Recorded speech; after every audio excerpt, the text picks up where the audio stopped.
Hi dears, welcome to race again. നമ്മുടെ എക്സാമിന് നമുക്ക് വരുന്ന ക്വസ്റ്റ്യൻ പേപ്പറിൽ കുറച്ച് ഗ്രാമർ ടൈപ്പ് ക്വസ്റ്റ്യൻസ് വരാറുണ്ട് അല്ലേ.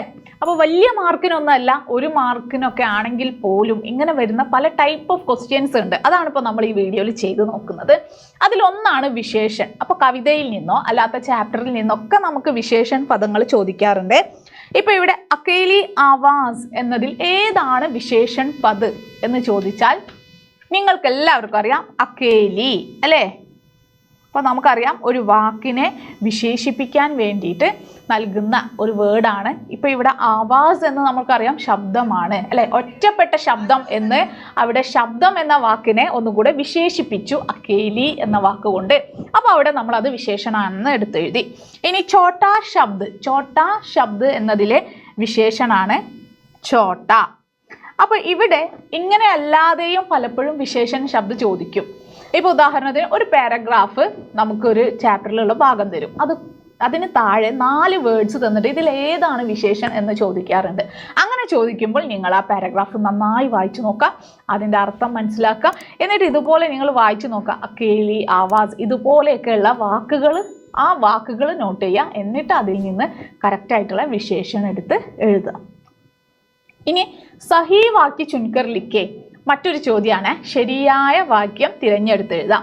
ഇങ്ങനെ ഒരു സെന്റൻസ് നമുക്ക് ഇവിടെ തരുമ്പോൾ ഇവിടെ 4 സെന്റൻസ് ഉണ്ട്. 4ഉം ബച്ചേ എന്ന് പറഞ്ഞാണ് തുടങ്ങുന്നത് അല്ലേ. ബച്ചേ നോക്കൂ, എല്ലാം ബച്ചേ എന്ന് പറഞ്ഞാണ് തുടങ്ങുന്നത്.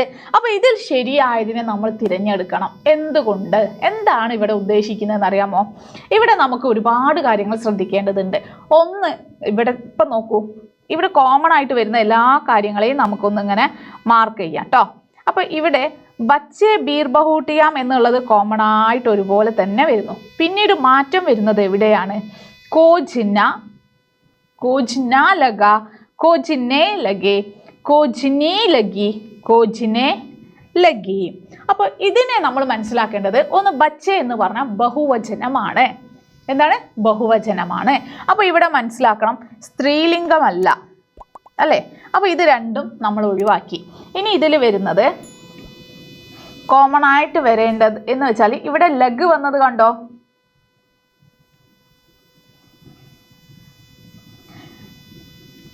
ഇവിടെ നമ്മൾ മനസ്സിലാക്കേണ്ടത്, ഈ നമ്മളെ ചാപ്റ്ററിൽ നമുക്ക് പഠിക്കാനുള്ളതാണ് ലഗിൻ്റെ പ്രയോഗം. ലഗിൻ്റെ പ്രയോഗത്തിൽ തന്നെയുള്ള ഒരു നിയമമാണ് എന്ത്? നേ എന്ന് വരണം. നേ എന്ന് നിർബന്ധമായിട്ടും ഉണ്ടായിരിക്കും. അപ്പോൾ ഇവിടെ നിങ്ങൾ മനസ്സിലാക്കുക, ബഹുവചനമാണ് മനസ്സിലാക്കി. ഇനി നമ്മൾ നോക്കേണ്ടത് എന്താണ്? ലഗ എന്നല്ല. ഏകവചനമാണെങ്കിൽ ലഗ. ഇവിടെ ബഹുവചനമായതുകൊണ്ട് നമുക്കറിയാം ലഘേ അല്ലേ, പഠിച്ചിട്ടില്ലേ? ലഡ്ക എന്ന് പറഞ്ഞാൽ ഏകവചനാണ്, ലഡ്കേ എന്ന് പറഞ്ഞാൽ എന്താണ്? ബഹുവചനമാണ് അല്ലേ. അപ്പോൾ അത് തന്നെയാണ് ഇവിടെയും ചിന്തിക്കേണ്ടത്. പിന്നെ ഈ ലഗേ എന്ന് പ്രയോഗിക്കുന്നത് കൊണ്ട് ലഗ് വരുമ്പോൾ ഇവിടെ എന്താവണം? കോജിന എന്ന് ഒരിക്കലും വരില്ല, കോജിനെ എന്ന് തന്നെ വരും. ഓക്കെ, അപ്പോൾ ഇതുപോലത്തെ 1-2 ക്വസ്റ്റ്യൻസ് കൂടി ഉണ്ട്, അതുകൂടി ചെയ്യുമ്പോൾ നിങ്ങൾക്ക് അത് ക്ലിയർ ആവും. ഇനി അടുത്ത ചോദ്യം, നമൂനയ്ക്ക് അനുസാർ വാക്യക പുനർലേഖ് കരേ. നമുക്ക് എപ്പോഴും ക്വസ്റ്റ്യൻ പേപ്പറിൽ കാണുന്ന ചോദ്യം കേട്ടോ. ബേല പാഠശാലാമേ പഠിത്തി ഹേ. ഇവിടെ ബേലയാണ്. നേരത്തെ ഞാൻ പറഞ്ഞ പോലെ ഇവിടെ നോക്കേണ്ടത്, ഇവിടെ ടെൻസ് നോക്കണം. പിന്നെ അത് കൂടാതെ ഏറ്റവും ഇമ്പോർട്ടൻ്റ് ആയിട്ട് കൊടുക്കേണ്ടത് ഇവിടെ എന്താണ്? സ്ത്രീലിംഗമാണോ പുല്ലിംഗമാണോ? ബേലയാണ്, സ്ത്രീലിംഗമാണ്. അതുകൊണ്ട് ഇവിടെ പഠിത്തി ഹേ സെൻറ്റൻസ് എന്താണ്? പ്രസന്റ് ആണ്.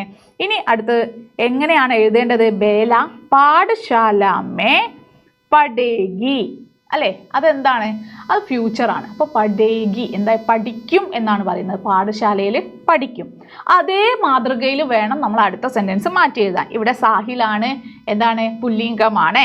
പാഠശാലാമേ പഠിത്താഹേ അല്ലേ, പാഠശാലയിൽ പഠിക്കുന്നു. ഇനിയോ സാഹിൽ പാഠശാലാമേ പഠേഗ. അപ്പോൾ എന്താ വരുന്നത്? പഠേഗ. ബഹുവചനല്ല, പുല്ലിംഗമാണ്, അതുകൊണ്ടാണ് ഇവിടെ പഠേക എന്നും, ഇവിടെ സ്ത്രീലിംഗമായതുകൊണ്ട് പഠേഗി എന്നും വന്നു. അപ്പോൾ ഇതുപോലെ നിങ്ങൾക്ക് ആ മാതൃക കണ്ടാൽ തന്നെ എപ്പോഴും നിങ്ങൾ ചിന്തിക്കേണ്ട കാര്യം, ഒരിക്കലും നിങ്ങളോട് ഒരു സ്ത്രീലിംഗത്തിന്റെ ഒരു ഉദാഹരണം തന്നിട്ട് അതിലേക്ക് തന്നെ എഴുതാൻ പറയില്ല. അപ്പോൾ അതിന്റെ ഓപ്പോസിറ്റ് ആണ് എന്ന കാര്യം മനസ്സിലാക്കണം. ഇവിടെ ബേലയുടെ കാര്യം നിങ്ങൾക്ക് ഉദാഹരണമായിട്ട് തന്നു, പക്ഷേ നമ്മളോട് ചോദിച്ചിരിക്കുന്ന ചോദ്യം സാഹിലിനെയാണ്. എന്ന് വെച്ചാൽ അതിന്റെ നേരെ ഓപ്പോസിറ്റ് ആണ് നമ്മളോട് സെന്റൻസ് മേക്ക് ചെയ്യാൻ പറയുന്നത്. ആദ്യത്തേതിന്റെ ഓപ്പോസിറ്റ് നിയമങ്ങളാണ് നമുക്ക് ഇവിടെ വരുന്നത്, അല്ലേ? നല്ല വ്യത്യാസം ഉണ്ടല്ലോ സ്ത്രീലിംഗവും പുല്ലിംഗവും തമ്മിൽ. അപ്പോൾ എപ്പോഴും അങ്ങനെ എക്സാമിന് അങ്ങനത്തെ ചോദ്യങ്ങൾ അറ്റൻഡ് ചെയ്യുമ്പോൾ ഒന്ന് ചിന്തിക്കുക, ചോദ്യം മനസ്സിലാക്കിയിട്ട് എഴുതാം. ഇനി അടുത്തതും സഹി വാക്യ ചുൻകർലിക്കെ. ഞാൻ നേരത്തെ പറഞ്ഞു ലഗ, ലഗിന്റെ പ്രയോഗമാണ് കേട്ടോ. ഗുഡ്ലി സോച്ചിനെ ലഗ. ഗുഡ്ലി എന്താണ്? സ്ത്രീലിംഗമാണ് അല്ലേ? അപ്പോൾ ഗുഡ്ലി സോച്ചിനി ലഗി. ഇവിടെ നോക്കൂ, ഗുഡ്ലി സോച്ചിനി ലഗ, ഗുഡ്ലി സോച്ചിനെ ലഗി. ഇതിൽ ഏതായിരിക്കും ശരി എന്നറിയാമോ? ഇവിടെ നോക്കൂ, 2 സെന്റൻസിൽ ലഗി വരുന്നുണ്ട്. അപ്പോൾ ഒറ്റ നോട്ടത്തിൽ പ്രത്യക്ഷത്തിൽ നമുക്ക് ഗുഡ്ലി സ്ത്രീലിംഗമാണ്. അപ്പോൾ നിങ്ങൾ എല്ലാവരും വിചാരിക്കും ലഗി ഇവിടെ അതന്നെ സോച്ചിനി ലഗി അല്ലേ? നമ്മൾ ഇവിടെ വരുന്ന മിസ്റ്റേക്ക് ഞാൻ പറഞ്ഞുതരാം. പ്രസന്റ് ടെൻസിൽ നമ്മൾ പഠിച്ചിട്ടുണ്ട് പടുത്തി ഹേ അല്ലേ? ഒരു പെൺകുട്ടിയാണെങ്കിൽ ഇപ്പൊ ബേല പടുത്തി ഹേ. അപ്പൊ നിങ്ങൾ വിചാരിക്കും സോച്ചിന എന്നുള്ളത് അവിടെ സോച്ചിനി ആണല്ലോ വരിക, ഇവിടെ സ്ത്രീലിംഗമാണല്ലോ. പക്ഷെ ഇവിടെ നിങ്ങൾ മനസ്സിലാക്കേണ്ട കാര്യം ഇത്രയേ ഉള്ളൂ. ഇവിടെ സെന്റൻസിൽ അവസാനം ലഗ ലഗി എന്നൊക്കെയാണല്ലോ വരുന്നത് അല്ലേ? അപ്പോൾ ഇവിടെ നിർബന്ധമായിട്ടും സോച്ചിനെ എന്നായിരിക്കണം. സോച്ചിനെ ലഗി, ഇതാണ് ശരിയായ ആൻസർ. ഗുഡ്ലി സോച്ചിനെ ലഗി. ഓക്കെ, അപ്പൊ അതിൻ്റെ ഈ ലഗ് നമ്മൾ പ്രയോഗിക്കുന്നതിൻ്റെ ഒരു നിയമമാണ്. അതിന് മുൻപുള്ള ക്രിയയിൽ നേ എന്ന് പ്രയോഗിച്ചിരിക്കണം. കറക്റ്റ്. അപ്പോൾ ഇവിടെ ഈ കാര്യം ഒന്ന് ഓർത്ത് വെക്കണേ. ഇനി അടുത്തതും അതുപോലെ തന്നെയുള്ള ഒരു ഉദാഹരണമാണ് നമുക്കിവിടെ നൽകിയിട്ടുള്ള സെന്റൻസ്. അത് തന്നെയാണ്. അപ്പോൾ ഈ 10th നിങ്ങൾക്ക് വരുന്ന ഗ്രാമർ ക്വസ്റ്റ്യനിൽ ഒരു ഇമ്പോർട്ടൻ്റ് ആയിട്ടുള്ള കാര്യമാണ് ഈ ലഗിന്റെ പ്രയോഗം. സഹി വാക്യ ചുൻകർ ലിഖേ. ചാർലി ഗീത് ഗാനേ ലഗ. ചാർലി ഗീത് ഗാനേ ലഗി. ചാർലി ഗീത് ഗാനി ലഗി. ചാർലി ഗീത് ഗാനാ ലഗെ. അപ്പോൾ ഇവിടെ നമുക്ക് ചാർലി ഒരാളാണ്, അതുകൊണ്ട് തന്നെ ഇവിടെ ബഹുവചനമല്ല. പിന്നെ ഇവിടെ ഗാനാന്ന് വരില്ല, ഗാനി വരില്ല, ഗാനേ ആണ് വരിക. പക്ഷെ ഗാനേ ലഗി എന്ന് വരില്ല. കാരണം എന്താ? ചാർലി പുല്ലിംഗമാണ്. അപ്പം നമുക്ക് ഗാനേ ലഗ. അപ്പോൾ മനസ്സിലായല്ലോ എങ്ങനെയാണ് കറക്റ്റായത് തിരഞ്ഞെടുക്കാന്ന്. അപ്പോൾ ഇനി ഒരു കൺഫ്യൂഷൻ വേണ്ട. ഇനി നമുക്ക് ഗ്രാമർ ടൈപ്പ് ക്വസ്റ്റ്യനിൽ വരുന്ന മറ്റൊരു ചോദ്യമാണ് നമ്മുടെ സർവനാമം അല്ലേ? ഇപ്പം നിങ്ങൾ 9th 8th ഒക്കെ ചെയ്തു വന്നിട്ടുള്ള ക്വസ്റ്റ്യൻ തന്നെയാണ്. എന്നാലും നിങ്ങളൊന്ന് ശ്രദ്ധിക്കുക. സഹി വികൽപ്പ് ചുൻകർ ലിഖേ.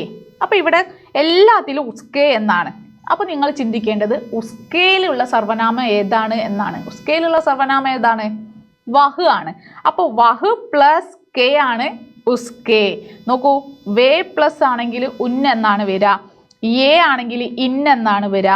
വഹ് ആയതുകൊണ്ട് ഉസ്കെ എന്ന് വരും, യഹ് ആണെങ്കിൽ ഇസ്കെ എന്നായിരിക്കും വരുന്നത്. അപ്പോൾ ഇതിൽ ശരിയായത് വഹ് പ്ലസ് കെ ഉസ്കെ. അപ്പോൾ ഇത് പല ടൈപ്പിൽ ചോദിച്ചേക്കാം. ഒരു പക്ഷേ ഇവിടെ ഡാഷ് തന്നിട്ട് ഫില്ല് ചെയ്യാനായിരിക്കാം. അപ്പോൾ എങ്ങനെ വന്നാലും ഈ സർവനാമം ഒന്ന് നിങ്ങൾ പഠിച്ചിരിക്കണം. പിന്നെ ഇതിൽ നോക്കാം, നമുക്ക് സർവനാമിൽ പ്രധാനമായിട്ടും നമ്മളോട് ചോദിക്കുന്ന സർവനാമം കുറച്ച് ഇതിൽ തന്നേ ഉള്ളൂ. അപ്പോൾ ഇവിടെ മേ പ്ലസ് കെ ഇങ്ങനെയായിരിക്കും നമുക്ക് ക്വസ്റ്റ്യൻ വരാം. മേ വഹ് യഹ് യേ ഇങ്ങനെ തുടങ്ങിയിട്ടുള്ള തുമ്മ് ഈ സർവനാമങ്ങൾ നിങ്ങൾ നിർബന്ധമായിട്ടും ആ ചാർട്ട് നോക്കി പഠിച്ചിരിക്കണം. അപ്പോൾ ഇതുപോലെ നമ്മൾക്ക് ചോദ്യം വന്നു കഴിഞ്ഞാൽ മേ പ്ലസ് മുജെ എന്ന് വരുന്നത് മേ പ്ലസ് കോ മുജെ എന്ന് വരും. മേ പ്ലസ് അത് കൂടാതെ മുജ്കോ എന്നും വരും. ഇവിടെ 2 കാര്യങ്ങൾ വരുന്നുണ്ട്. മേല് കോ കൂടുമ്പോൾ ഒന്ന് മുജെ എന്നായി മാറും, മറ്റൊന്ന് മുജ്കോ എന്നാകും. അതേസമയം മേ പ്ലസ് ക ആണെങ്കിലോ മേര, മേ പ്ലസ് കെ മേരെ, മേ പ്ലസ് കി മേരി. അപ്പോൾ അങ്ങനെ ആ മാറ്റം ഏതെങ്കിലും ഒന്ന് കിട്ടിയാൽ തന്നെ നിങ്ങൾക്ക് അതെല്ലാം എഴുതാൻ പറ്റും കേട്ടോ. അപ്പോൾ വഹ് പ്ലസ് കെ നോക്കൂ, ഉസ്കോ എന്ന് വരണമെങ്കിൽ ഏതായിരിക്കും വരേണ്ടത്? ഉസ്കോ വഹ് ആണല്ലേ. അപ്പോൾ വഹ് പ്ലസ് കോ ആണ് ഉസ്കോ. അപ്പോൾ ഇവിടെ നമുക്ക് കുറച്ചുകൂടി ക്വസ്റ്റ്യനിൽ കുറച്ചുകൂടി ഓപ്ഷൻസ് നൽകിയിട്ടുണ്ട്. വേ പ്ലസ് കെ, പക്ഷെ അതൊന്നും അല്ല. കറക്റ്റ് ആയത് ഏതാണ്? വഹ് പ്ലസ് കോ ഉസ്കോ എന്നാണ്. അപ്പോൾ ഈ സർവനാമങ്ങളൊന്ന് ശ്രദ്ധിക്കുക. അപ്പോൾ നിങ്ങൾ എക്സാമിന് പ്രിപ്പയർ ചെയ്യുന്ന സമയത്ത് നിങ്ങൾ ഗ്രാമർ ടൈപ്പ് ക്വസ്റ്റ്യൻസിൽ നിങ്ങൾ എപ്പോഴും ഒന്ന് ഫോക്കസ് ചെയ്യേണ്ട കാര്യമാണ്. ഒന്ന് സർവനാമ്, മറ്റൊന്ന് ലഗിൻ്റെ പ്രയോഗം, മറ്റൊന്ന് എപ്പോഴും അത് സ്ത്രീലിംഗം പുല്ലിംഗം എങ്ങനെയാണ് സെൻറ്റൻസിൽ വരുന്ന വ്യത്യാസം എന്നുള്ള കാര്യങ്ങളാണ്. അപ്പോൾ അതൊക്കെ മാതൃക ഇവിടെ നൽകിയിട്ടുണ്ടാകും ക്വസ്റ്റ്യൻ പേപ്പറിൽ. അപ്പോൾ എപ്പോഴും അതിൻ്റെ ഓപ്പോസിറ്റ് ആയിരിക്കും നമ്മളോട് ചോദിക്കുന്നത്. സ്ത്രീലിംഗമാണ് ഇവിടെ മാതൃക നൽകിയത് എന്നുണ്ടെങ്കിൽ നിങ്ങൾ ഫില്ല് ചെയ്യേണ്ടത് പുല്ലിംഗമായിരിക്കും. പുല്ലിംഗമാണ് നൽകിയിട്ടുള്ളത് എന്നുണ്ടെങ്കിൽ സ്ത്രീലിംഗമായിരിക്കും. അപ്പോൾ അതൊക്കെ ഒന്ന് ഓർത്തുകൊണ്ട് ശ്രദ്ധിച്ച് മാത്രം ആൻസർ ചെയ്യാം. അപ്പോൾ ഇതുപോലുള്ള വീഡിയോസുമായി കാണാം. അതുവരേക്കും ബൈ.